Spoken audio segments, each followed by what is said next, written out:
തെലങ്കാനയിൽ മുഖ്യമന്ത്രിക്കായി ഇനി ട്രാഫിക് നിർത്തില്ല. മുഖ്യമന്ത്രി രേവന്ത് റെഡ്ഡി അകമ്പടി വാഹനങ്ങളുടെ എണ്ണം 9 കുറച്ചിരിക്കുകയാണ്.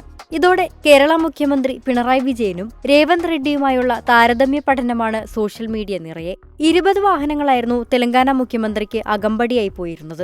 അതുകൊണ്ടുതന്നെ മുഖ്യമന്ത്രിയുടെ വാഹനവ്യൂഹത്തിനായി 10 മുതൽ 15 മിനിറ്റ് വരെ തെലങ്കാനയിൽ ട്രാഫിക് തടസ്സപ്പെടുത്തിയിരുന്നു.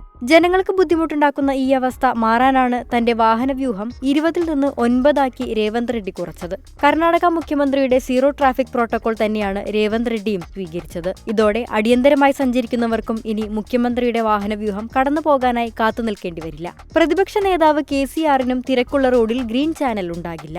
രേവന്ത് റെഡ്ഡിയുടെ ഈ നടപടിക്ക് പിന്നാലെ സോഷ്യൽ മീഡിയയിൽ രേവന്ത് റെഡ്ഡിക്ക് അഭിനന്ദന പ്രവാഹമാണ്. ജനങ്ങളാൽ തിരഞ്ഞെടുക്കപ്പെടുന്ന ജനപ്രതിനിധികൾ ഇതുപോലെ തന്നെ ആയിരിക്കണം, അല്ലാതെ ജനജീവിതത്തെ തടസ്സപ്പെടുത്തരുതെന്ന് അശ്വതി മനു കുറിക്കുന്നു. ഏത് പാർട്ടിയായാലും ഇതുപോലെ ചെറുപ്പക്കാർ വന്നാൽ മാറ്റങ്ങൾ വരുമെന്ന് മീരാദാസും പറഞ്ഞു. മറ്റ് സംസ്ഥാനത്തെ മുഖ്യമന്ത്രിമാരും ഇത് മാതൃകയാക്കണമെന്ന് പറയുകയാണ് ജോയ് കുറുവാച്ചിറ. കമന്റുകളിൽ കേരള മുഖ്യമന്ത്രി പിണറായി വിജയനുള്ള പരിഹാസങ്ങളുമുണ്ട്. ആ ബാക്കി വരുന്ന വണ്ടികൾ ഇവിടെ കേരളത്തിൽ ഡബിൾ ചങ്കന കൊടുക്കാമോ ചേട്ടാ എന്ന് ചോദിക്കുന്നു പ്രദീപ് ചന്ദ്രൻ. എന്നാൽ മുഖ്യമന്ത്രി പിണറായി വിജയന്റെ വാഹനവ്യൂഹത്തിലും 9 വാഹനങ്ങളെ ഉള്ളൂവെന്ന യാഥാർത്ഥ്യം മനസ്സിലാക്കാതെയാണ് കമന്റുകൾ.